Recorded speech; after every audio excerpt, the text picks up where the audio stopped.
ഗാസയിൽ നിന്ന് വരുന്ന വാർത്ത കൂട്ടക്കുരുതി ഇപ്പോഴും തുടരുകയാണ്. ഗാസയിൽ ഭക്ഷണ വിതരണത്തിന് കാത്തുനിന്ന ആയിരക്കണക്കിന് പേർക്ക് നേരെ ഇസ്രായേലിന്റെ വ്യോമാക്രമണം ഉണ്ടായിരിക്കുന്നുവെന്ന വാർത്തയാണ് ഏറ്റവും ഒടുവിൽ വന്നത്. 112 പേർ കൊല്ലപ്പെട്ടു. ഭക്ഷണം കാത്തുനിന്ന മനുഷ്യർ, പട്ടിണി കൊണ്ട് മരിക്കുന്ന മനുഷ്യർ, ചികിത്സയ്ക്കെത്തുന്ന രോഗികൾ, ഇവർക്കൊക്കെ നേരെയാണ് ഇസ്രായേലിന്റെ ആക്രമണം ഉണ്ടാവുന്നത് എന്നതാണ് ഏറെ നിർഭാഗ്യകരം.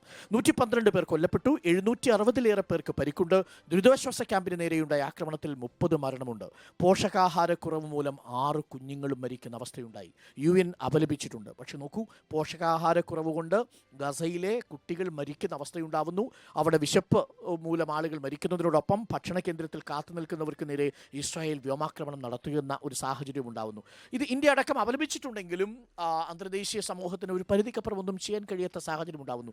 എത്രയും പെട്ടെന്ന് യുദ്ധം അവസാനിക്കുക എന്നതാണ് നമ്മുടെ മുന്നിലുള്ളത്. പക്ഷേ അപ്പുറത്ത് വ്ളാഡിമിർ പുടിൻ 87% വോട്ടുമായിട്ട് വീണ്ടും അധികാരത്തിലേക്ക് വരുന്നൊരു സാഹചര്യവും കൂടി ഉണ്ടാവുന്നുണ്ട് റഷ്യയിൽ, അല്ലേ? നിങ്ങളെങ്ങനെയാണ് പൊതുവേ ഈ അന്തർദേശീയ വാർത്തകളൊക്കെ കൈകാര്യം ചെയ്യുന്നവരാണോ? വായിക്കുകയും ചർച്ച ചെയ്യുകയൊക്കെ ചെയ്യുന്നവരാണോ? വായിക്കാറുണ്ട്. ഈ ഗാസയിലെ വിഷയത്തോടുള്ള നിങ്ങളുടെ ഒരു പ്രതികരണം എന്താ? ഈ പലസ്തീനിൽ ഇസ്രായേൽ നടത്തുന്ന ആക്രമണത്തെ നിങ്ങൾ എങ്ങനെയാണ് കാണുന്നത്?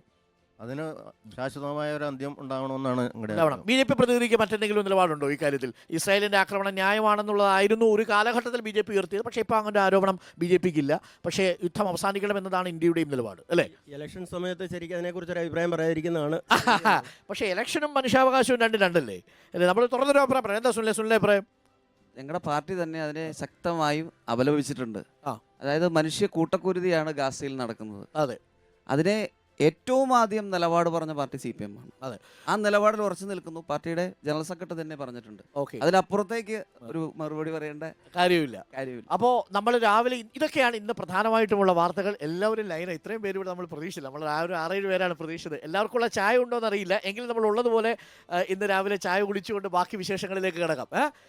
ചായ എല്ലാവർക്കും തരാം. ഓക്കെ, കണ്ടോ, വളരെ ആതിഥ്യ മര്യാദയുള്ളൊരു ഗ്രാമമാണ് ഇത്. ഈ സ്ഥലത്തിന്റെ കൃത്യം പേരെന്താണ് സർ?